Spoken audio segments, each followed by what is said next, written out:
எங்களுடைய நிலைப்பாடு நீட், அதாவது நேஷனல் எலிஜிபிலிட்டி என்ட்ரன்ஸ் டெஸ்ட், தேசிய தகுதி நுழைவுத் தேர்வு, அது நம்முடைய தமிழகத்தின் மக்களுக்கு, குழந்தைகளுக்கு, மாணவர்களுக்கு ஒரு ஊக்கத்தையும் எதிர்காலத்திலையும் சிறப்பாக்கும் என்ற நம்பிக்கை எங்களுக்கு இருக்கின்றது.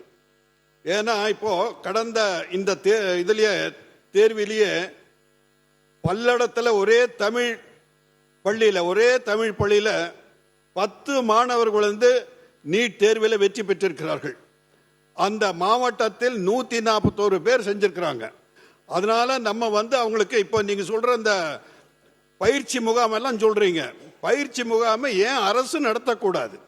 பயிற்சி முகாமை அந்த இடத்துல இந்த திருப்பூர்ல எல்லாம் பயிற்சி முகாம் எல்லாம் அரசு நடத்தி அவர்களெல்லாம் அந்த குழந்தைகளெல்லாம் ஊக்கப்படுத்தி இந்த மாதிரி அவங்களெல்லாம் வெற்றி பெற செய்திருக்கிறார்கள். இன்று எல்லா மாநிலங்களும் அகில நமது பாரதத்தில் எல்லா மாநிலங்களும் எல்லோரும் அதை வெற்றியாக வரும்பொழுது நமது மாணவர்களை பற்றி நாம் ஏன் ஒரு தாழ்வு மனப்பானையாக நாம் நினைக்க வேண்டும்?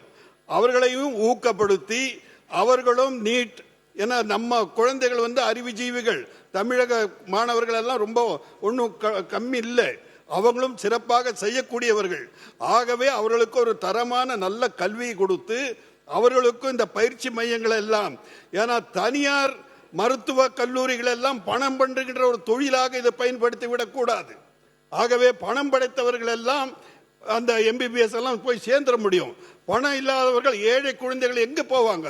அந்த ஏழை குழந்தைகளுக்கு இன்று முன்னாள் முதல்வர் மரியாதைக்குரிய எடப்பாடியார் அவர்கள் 7.5% கொடுத்து இன்று பல மாணவர்கள், ஏழை குழந்தைகள் எல்லாம் பள்ளியிலே கல்லூரியிலே சேர்ந்திருக்கிறார்கள்.